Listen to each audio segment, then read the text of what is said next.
Welcome to my YouTube channel education hotspot. और अपनी आज की क्लास में हम लोग क्लास 12 के चैप्टर स्ट्रक्चरल चेंज को आगे कंटिन्यू करेंगे। अपनी पिछली क्लास में हम लोगों ने देखा कि कॉलोनियल रूल में ब्रिटिशर का क्या इम्पैक्ट था। उसके बाद हमने देखा कि आज की डेट में भी ब्रिटिशर का इम्पैक्ट हम पे कैसे देखने को मिलता है। और आज हम लोग बात करेंगे कॉलोनिज्म की। देखिए, कॉलोनिज्म की जब भी बात आती है तो many of you will say कि ब्रिटिशर ने जो इंडिया पे रूल करा, बच्चे मीनिंग की इस तरीके से बताते हैं कॉलोनिज्म का कि ब्रिटिशर ने इंडिया पे इतने टाइम तक रूल करा, दैट इज कॉलोनिज्म। बट ये कॉलोनिज्म का मीनिंग नहीं है। This is the example of colonialism. Colonialism की अगर हम मीनिंग की बात करें तो कॉलोनिज्म का मतलब होता है जब एक कंट्री दूसरी कंट्री पे रूल कर रही है, एक कंट्री ने दूसरी कंट्री को कैप्चर कर लिया है, इसे हम लोग कहते हैं कॉलोनिज्म। और ये जो इंडिया और ब्रिटेन का एग्जाम्पल है, ये हम लोग एग्जाम्पल की फॉर्म में प्रेजेंट कर सकते हैं। तो अगर मैं बात करूँ कॉलोनिज्म की, तो कॉलोनिज्म क्या होता है? Rule by one country over another. एक कंट्री जब दूसरी कंट्री पे क्या करती है, रूल करती है, तो उसे हम क्या कहते हैं? कॉलोनिज्म कहते हैं। जिस तरीके से ब्रिटिशर ने इंडिया पे किया था।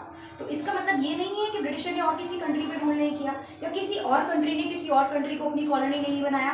तो ये चीज ऐसे नहीं होती है, ठीक है। कॉलोनिज्म का मतलब होता है जब कोई एक कंट्री दूसरी कंट्री पे रूल कर रही है, वो प्रोसेस क्या कहलाता है? कॉलोनिज्म कहलाता है।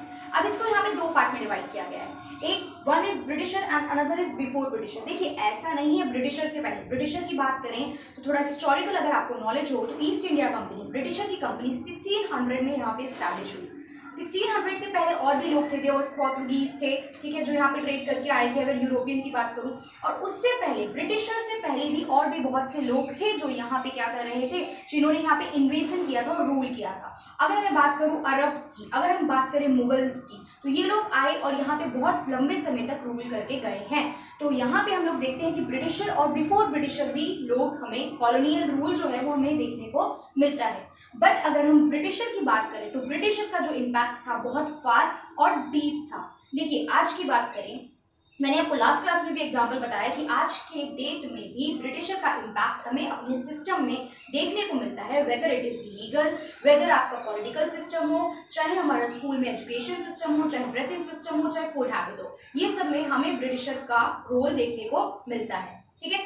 तो ये जो चीज है, ये ब्रिटिशर वाला कंसेप्ट में आता है। अब एक लॉजिक, कॉमन सेंस की बात कर रहे हैं। देखिए, ब्रिटिशर 1947 में गए हैं यहाँ से, तो ब्रिटिशर से कनेक्शन फील कर पाना थोड़ा सा आसान है एज कम्पेयर टू मुगल्स के। हम लोगों की फैमिली में जो ग्रैंड पेरेंट्स हैं वो उस टाइम पे, जो 1947 के टाइम के आसपास के टाइम पे रहे होंगे, तो वो लोग भी उस टाइम की बहुत सारी कहानियां हम लोगों को बताते हैं, ठीक है। तो लिंक बना पाना थोड़ा कंपैरेटिवली हम लोगों के लिए आसान हो जाता है ब्रिटिशर टाइम पीरियड से। और आज भी हम उनके बहुत सारे एग्जाम्पल देख रहे हैं, तो that can be easily linkable. अब बात करते हैं, देयर वाज अ डिवीजन। पहले स्टेटमेंट को देख लेते हैं। स्टेटमेंट में क्या बोला गया? नथिंग, कि हमेशा वीकर पे स्ट्रॉन्गर का डोमिनेशन रहा है। तो देखिए, वीकर पे स्ट्रॉन्गर का डोमिनेशन रहा है, इसकी हिस्ट्री में बहुत एग्जांपल यहाँ पे बोला गया है। तो किस तरीके से वीकर किस टर्म में कह दो आप? Weaker in terms of power हो सकता है कि भैया ये बहुत पहलवान किस्म का इंसान है और ये बहुत ऐसा ही सूखा पाका सा इंसान है। Weaker in term of economy भी होता है कि ये बहुत अमीर इंसान है, ये बहुत गरीब इंसान है। तो weaker in the term country की बात करूं तो इस कंट्री के पास न्यूक्लियर वेपन है, इस कंट्री के पास नहीं है। तो यहाँ पे वीक और स्ट्रॉन्ग की जो डेफिनेशन है, जो बेसिस है, वो वेरी करता है। तो हमने हिस्ट्री में बहुत सारे एग्जांपल देखे हैं जहाँ पे वीक को डोमिनेट किया गया है स्ट्रॉन्ग से। जैसे कि शूद्रास, वो वीक थे तो डोमिनेट किया गया अपर ब्राह्मण कास्ट से। जैसे कि कोई रूलर आया, रूल करा, कोई वीक टेरिटरी है उसको कैप्चर कर लिया, वहां पे हरा दिया वहां के रूलर को और वो टेरिटरी अपने अंदर ले ली, ठीक है। तो ये सारी चीज क्या थी? ये एग्जाम्पल शो करते थे कि वीकर को डोमिनेट करा है स्ट्रॉन्गर सेक्शन। उसके बाद हम लोग बात करते हैं, तो यहाँ पे एक और डिवीजन था, कैपिटलिस्ट एंड नॉन कैपिटलिस्ट या फिर प्री कैपिटलिस्ट। तो देखिए, जो प्री कैपिटलिस्ट, कैपिटलिज्म क्या होता है ये भी हम लोग डिटेल में देखेंगे, पूरा कैपिटलिज्म का कंसेप्ट। बट कैपिटलिस्ट से यहाँ पे क्या मतलब है? यहाँ पे कैपिटलिस्ट को कनेक्ट किया गया है वर्ड इकोनॉमी से, इकोनॉमिक बेस। तो कैपिटलिस्ट की बात करेंगे, उससे पहले हम लोग देखते हैं जो प्री कैपिटलिस्ट था। प्री कैपिटलिस्ट लोग या प्री कैपिटलिस्ट कंट्री या प्री कैपिटलिस्ट सोसाइटी इकोनॉमी में इंटरफेयर नहीं करती है। उनका इकोनॉमी से मतलब नहीं होता, इकोनॉमिक बेस से उनका कोई भी मतलब नहीं है। मतलब व्हाट यू आर अर्निंग, यहाँ पे वो इस चीज से मतलब नहीं रख रहे हैं। उसके अलावा जो कैपिटलिस्ट सोसाइटी, देखिए कैपिटलिस्ट सोसाइटी की मैं बात करूं तो दे आर ब्रिटिशर। कोई भी हमसे कैपिटलिस्ट सोसाइटी का क्वेश्चन पूछेगा, कैपिटलिज्म की बात करेगा रिलेटेड टू कॉलोनिज्म, तो हम किसका एग्जाम्पल लेंगे? We will took the example of the Britisher. तो यहाँ पे कैपिटलिस्ट में क्या होता है? कैपिटलिस्ट लोग जनरली इकोनॉमिक बेस में होते हैं। अब ब्रिटिशर इंडिया क्यों आए थे? ट्रेड करने। वैसी बातें ट्रेड करने आए हैं, तो बिजनेस से रिलेटेड उनका पर्पस है, यानी उनका पर्पस इकोनॉमिक पर्पस है, यानी मनी अर्न करना है। अब यहाँ पे आने के बाद उन्होंने यहाँ के सिस्टम को समझा, मतलब जो भी वो हिस्टोरिकल पार्ट है, कैसे उन्होंने इंडिया को पूरा कैप्चर कर लिया और इतने सालों तक इंडिया पे रूल कर। That is the part of history जो आप लोग ऑलरेडी पढ़ चुके हो, तो उसको नहीं अभी हम यहाँ पे पिक करते हैं, हम सीधा देखते हैं उन्होंने क्या करा। देखिए, आपको पता है प्राइमरी, सेकेंडरी, टर्शियरी 3 सेक्टर होते हैं, agriculture, industry and services, manufacturing and services. तो हम लोग बात करते हैं एग्रीकल्चर की, बात करते हैं। एग्रीकल्चर में इन लोगों ने ओनरशिप डिसाइड करने के साथ साथ, ओनरशिप मींस ये डिसाइड करने के साथ साथ कि जमींदार के पास जमीन रहेगी या किसके पास रहेगी, इन लोगों ने किस चीज की खेती होनी है ये भी डिसाइड करना स्टार्ट कर दिया था। इन लोगों ने मतलब किसने, ब्रिटिशर ने। आपको पता होगा इंडिगो की खेती ब्रिटिशर फोर्सफुली इंडियन से इंडिगो यानी नील की खेती करवाते थे, ताकि वो लोग, ब्रिटिशर, उस नील को यूज करके बाहर मार्केट में सेल करके ज्यादा से ज्यादा पैसा कमा सके। तो ये इकोनॉमिक मोटिव था ना उनका, ठीक है। चाहे किसान चाहे ना चाहे उसको जमीन पे इंडिगो की खेती करनी पड़ती थी। और आप लोग 12th क्लास में इंग्लिश में चैप्टर पढ़ेंगे चंपारण वाला, इंडिगो का बेसिकली, जिसमें आप गांधी जी ने कैसे पीजेंट्स के लिए फाइट लड़ी वो पूरा डिटेल में भी देखेंगे। ओके, तो वहां से भी थोड़ा सा एक आपको आइडिया इस कंसेप्ट का मिल जाएगा। यहाँ पे सिर्फ हमें एग्जाम्पल देखने, क्योंकि हम सोशियोलॉजी पढ़ रहे हैं, हिस्ट्री नहीं, तो सोसाइटी पे क्या इम्पैक्ट पड़ रहा है वो पॉइंट हमें यहाँ पे पिक करने हैं। Okay, the next thing is industry की बात करते हैं। इंडस्ट्री में चीजें कैसे मैन्युफैक्चर होंगी, क्या तरीका रहेगा चीजों को बनाने का, और वो मार्केट तक कैसे पहुंचेंगी, डिस्ट्रीब्यूशन कैसे होगा, ये सब भी कौन डिसाइड कर रहा था, ब्रिटिशर। ठीक है, ब्रिटिशर ने बहुत से काम करे, भी आगे भी ये चीज हम लोग देखेंगे, बहुत सी चीजें ब्रिटिशर लेके आई थी, लेकिन वो इसलिए नहीं लेके आए थे कि उन्हें इंडियंस का भला करना था या उन्हें हम इंडियंस के लिए बेनिफिट के लिए कुछ सोचना था। They want their smooth functioning of the work. ये आगे हम लोग टॉपिक अभी देखेंगे, तब डिटेल में देखेंगे चीज। ओके, तो इस तरीके से वो इंडस्ट्री पे भी कंट्रोल कर रहे थे। उसके अलावा उन्होंने फॉरेस्ट एक्ट में भी बहुत सारे चेंजेस इंट्रोड्यूस करे। अब फॉरेस्ट एक्ट की कहानी देखो, 9th 10th में, आई गेस हिस्ट्री में आप लोगों ने ये चैप्टर पढ़ा होगा, बट यहाँ पे जो फॉरेस्ट एक्ट की बात है ना, ये मैं आप लोगों को बताऊंगी जब हम लोग चैप्टर के एंड में, आपकी बुक में बॉक्सेस होते हैं, बॉक्स 1.1 1.2, जिससे आप लोग चैप्टर पढ़ते हुए छोड़ देते हैं, वो टॉपिक आप लोग कंसीडर ही नहीं करते हैं। तो यहाँ पे हम लोग जितने भी आपके बॉक्स के टॉपिक हैं, at the end of every chapter ये सारे बॉक्सेस कवर करके चलेंगे, ठीक है। तो वहां पे हम लोग फॉरेस्ट के बारे में कहानी पढ़ेंगे, तो ये पॉइंट डिटेल में तब कवर करेंगे, क्योंकि नाम आया है तो बेसिक कहानी आपको यहाँ पे पता होनी चाहिए क्या चल रही थी, ठीक है। उसके बाद आगे बात की गई है colonism lead to movement of people. Colonism की वजह से लोगों का मूवमेंट हो रहा था एक जगह से दूसरी जगह। लीव कॉलोनिज्म आज की बात करते हैं। आज भी आप देखते हो आपके घर में, आसपास में, रिलेटिव्स में कोई ना कोई पर्सन काम के सिलसिले में, पढ़ाई के सिलसिले में बाहर जाके रह रहा है। फॉर एग्जाम्पल जॉब कर रहे हैं लोग, बैंगलोर रह रहे हैं, मुंबई रह रहे हैं, ठीक है, बाहर से कोई पर्सन आके दिल्ली रह रहा है। तो people are living at different places for the job purposes. India के अंदर भी लोग अलग अलग स्टेट्स में रह रहे हैं पर्टिकुलर रीजन से, प्लस बहुत से लोग इंडिया से बाहर जाके भी रह रहे हैं, सेटल हो रहे हैं। ये तो तब जब फ्रीडम आ चुकी है, जब आपके ऊपर कोई प्रेशर नहीं है। बट अगर हम बात करें कॉलोनिज्म वाले टाइम की, जब ब्रिटिशर रूल कर रहे हैं, ब्रिटिशर चीजें डिसाइड कर रहे हैं, उस टाइम पे भी ये चीजें होती थी। उस टाइम पे क्या था, विद इन इंडिया भी लोग काम के लिए मूव कर रहे हैं। देखो, एक खेत है, खेत में 10 लोग काम कर रहे हो, क्या कमा रहे हो, उतना ही कमा रहे हो जितना 5 लोग काम करके कमाते हैं। तो 5 लोग खेत पे काम करो और 5 लोग कहीं और बाहर जाके काम करके पैसा ऑन करके लाओ, जिससे थोड़ा ऐड ऑन कर पाओ अपनी फैमिली की इनकम में। तो ये कंसेप्ट था। तो ब्रिटिशर काम कर रहे थे, अलग अलग जगह पे काम चल रहा था, तो उनको भी लेबर चाहिए होती थी। तो जैसे यहाँ पे आपकी बुक में भी एग्जांपल है कि झारखंड से लोग असम जा रहे थे for tea plantation work. You know Assam में टी प्लांटेशन होता है, तो जनरली झारखंड के लोग चले गए असम, क्योंकि वहाँ टी प्लांटेशन के लिए लेबर चाहिए। तो आप लोग कहाँ गए, झारखंड से असम जाके काम करने लग गए। इसके अलावा बाहर की कंट्री की बात करें, देखो ब्रिटिशर यहाँ आके सेटल हुए हैं, लेकिन बाहर ब्रिटेन में भी तो इनका काम चल रहा होगा। उसके अलावा इन्होंने जिन और कंट्रीज को कॉलोनी बना रखा होगा, वहां भी तो इनका काम चल रहा होगा। तो इन्हें वहां के लिए भी लेबर चाहिए, ठीक है। इंडिया में इतनी सारी पॉपुलेशन, इतने सारे लोग, तो लेबर मिल जाएगी, उनको सस्ते में ले जाना आसान था यहाँ से, ठीक है। तो यहाँ से बाहर भी लोग गए, और जो लोग बाहर गए हैं वो जनरली लोग मिडिल क्लास के लोग बाहर गए, या तो बाहर गए हैं मर गए हैं, या फिर वापिस ही नहीं आए हैं, ठीक है। अब इतनी बात तो सब करेंगे, इतनी बात बुक में लिखी है, क्योंकि देखिए ये बात कहानी आपकी बुक में लिखी है, हर टीचर पढ़ाएगा, हर स्टूडेंट करेगा, बट हमें क्या एक्स्ट्रा करना है टू गेन द मार्क्स, हमें क्या एक्स्ट्रा करना है, हम लोगों को लिखने हैं कुछ बेटर और बेस्ट एग्जाम्पल।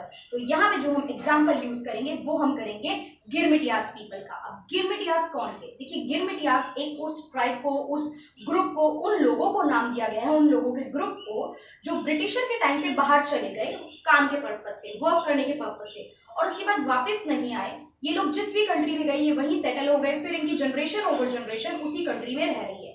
जैसे कि the people at the time of the Britisher went to Fiji, Mauritius, South Africa for the work purpose and they never came back to India. It means Girmitias are the people of Indian origin who went to the other British presidencies for the work purpose and they never came back to India. ठीक है, इनके लिए भी कुछ plan policies हमारी present government ने बनाई है, तो इसलिए इनका नाम भी थोड़ा पॉपुलर है। अगर आपको पता था तो इट इज वेरी गुड, और नहीं पता तो आप इसको एज अ एग्जाम्पल अपने क्वेश्चन में यूज करेंगे। जो भी क्वेश्चन मूवमेंट ऑफ पीपल से रिगार्डिंग, कॉलोनिज्म में मूवमेंट ऑफ पीपल से रिगार्डिंग आएगा, तो keep that example in your mind.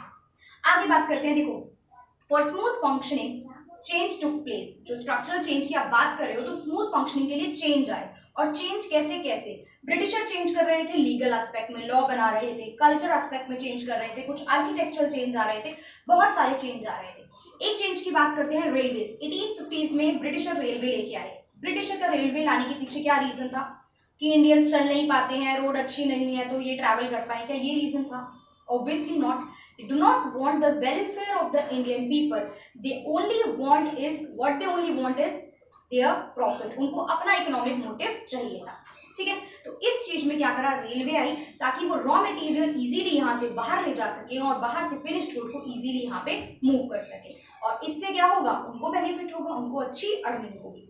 उसके साथ हम बात करते हैं चेंजेस में एक और, वेस्टर्न एजुकेशन। ब्रिटिशर जनरली हमारे यहाँ पे वेस्टर्न एजुकेशन यानी बात करते हैं इंग्लिश लैंग्वेज की, तो इंग्लिश लैंग्वेज को प्रमोट कर रहे थे। क्यों? कि ज्यादा पढ़ लिख जाए इंडियंस। क्या रीजन था उनका? The basic reason was that कि उनको अपनी भाषा लोगों तक समझानी है। इंडिया में भाषा अलग अलग यूज हो रही है, हिंदी, उर्दू, बंगाली, तमिल, मद्रासी, मतलब बहुत सारी भाषाएं, रीजनल लैंग्वेज यूज हो रही है यहाँ पे। तो ब्रिटिशर के लिए कम्युनिकेट करना मुश्किल हो जाता था, और जब आपको इंडिया पे रूल करना है तो अगर आपको कम्युनिकेट आप नहीं कर पाओगे, कुछ 5, 7, 10, 20 लोग अगर इंग्लिश जानेंगे तो कम्युनिकेशन नहीं इजीली हो पाएगी, और आपको वर्क यहीं पे करना है। तो अपने काम को आसान बनाने के लिए उनके लिए ये जरूरी था कि उनकी काम को, उनके एडमिनिस्ट्रेशन को, उनकी लैंग्वेज को यहाँ के लोग भी जाने। इसीलिए ब्रिटिशर ने वेस्टर्न एजुकेशन को प्रमोट किया, और लोग जनरली यहाँ पे इंग्लिश लैंग्वेज सीखने लग गए थे। जो लोग पढ़ते थे, आगे बढ़ते थे, वो इंग्लिश लैंग्वेज या वेस्टर्न एजुकेशन सीखते थे। अब देखिए हुआ क्या, अगर मैं इम्पैक्ट की बात करती हूँ तो एक तरीके से ये कहीं ना कहीं ब्रिटिशर के लिए नेगेटिव भी प्रूव हुआ। क्यों? क्योंकि इंसान पढ़ लिख गया है, आपकी लैंग्वेज जान रहा है, आपके एडमिनिस्ट्रेशन को समझ रहा है, आप काम क्या कर रहे हो, कैसे कर रहे हो, सब समझ रहा है, तो वो इंसान हो गया है इंटेलेक्चुअल। हम कहते हैं ना कि पढ़ा लिखा इंसान थोड़ा मूर्खों से ज्यादा रीजनेबल होता है, तर्क संगत होता है। तो now he will put up the question कि भाई मुझे इक्वालिटी क्यों नहीं, मेरी कंट्री, मैं सिटीजन, आप बाहर से आए हो, तो मेरे पास इक्वालिटी क्यों नहीं है, मेरे पास फ्रीडम, मेरे पास लिबर्टी क्यों नहीं है? तो पीपल्स जनरली, लोगों ने, पढ़े लिखे लोगों ने क्वेश्चन करना स्टार्ट कर दिया था। They start demanding their rights. उन्होंने अपने हक के लिए लड़ाई लड़नी स्टार्ट कर दी थी। अगर हिस्ट्री में चीजें याद हो तो आपने देखा होगा मोस्टली जो फ्रीडम फाइटर्स या जितने भी ये कांग्रेस, आईएनसी कांग्रेस थी ना उस टाइम पे जो फॉर्म की गई थी, उसके जो मेंबर थे mostly they were the lawyer people थे ये लोग, ठीक है। तो वही चीजें उन लोगों ने जब एजुकेशन अडॉप्ट करी वेस्टर्न की, पढ़ना स्टार्ट करा, तो उन्होंने डिफरेंसेस देखने स्टार्ट करे, और यहाँ पे फिर हमारी फ्रीडम के लिए फाइट स्टार्ट हो गई। ये तो थी चलो कहानी, कॉलोनियल पढ़ रहे हैं तो हिस्ट्री आ रही है बीच बीच में। उसके बाद हमारा टर्म है कैपिटलिज्म।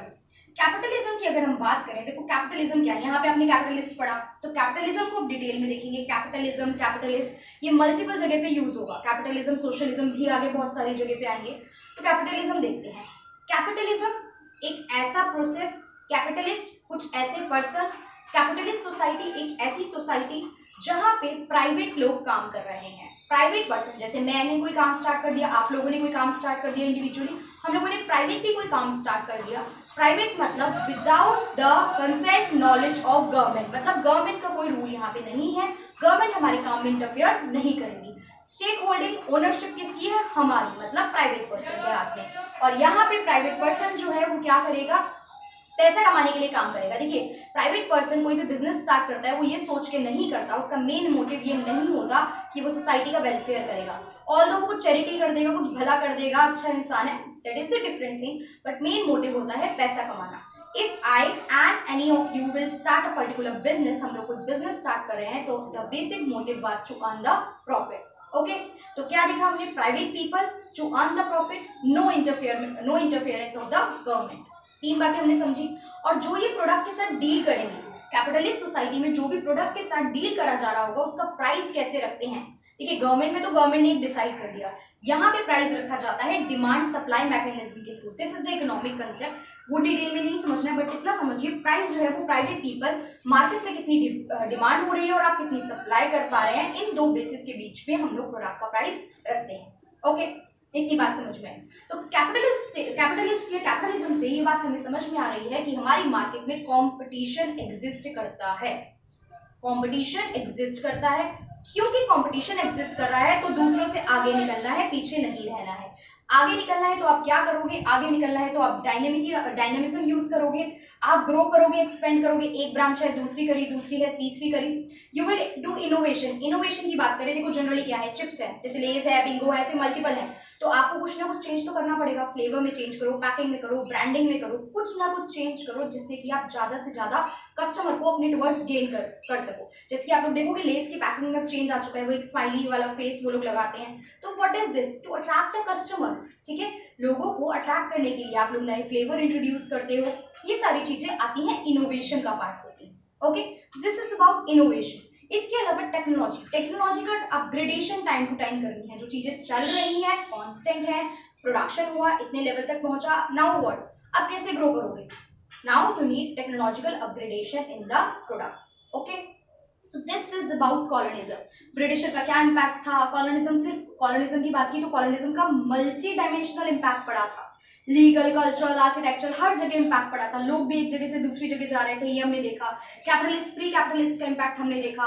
ये सारी बातें हमें यहाँ पे बताई गई हैं। इसके अलावा आपका एक पैराग्राफ है जिसमें नेशन स्टेट और नेशनलिज्म को डिस्कस किया गया है। तो नेशन स्टेट एंड नेशनलिज्म हम लोग डिटेल में डिस्कस करेंगे चैप्टर नंबर 3 में, इसलिए वो पैराग्राफ में यहाँ पे हमने शॉर्ट में बातें नहीं की, क्योंकि वो अपने आप में बहुत बड़ा टॉपिक है, उसे पढ़ाएंगे तो फिर उसकी ही कहानी में यहाँ पे टाइम निकल जाएगा।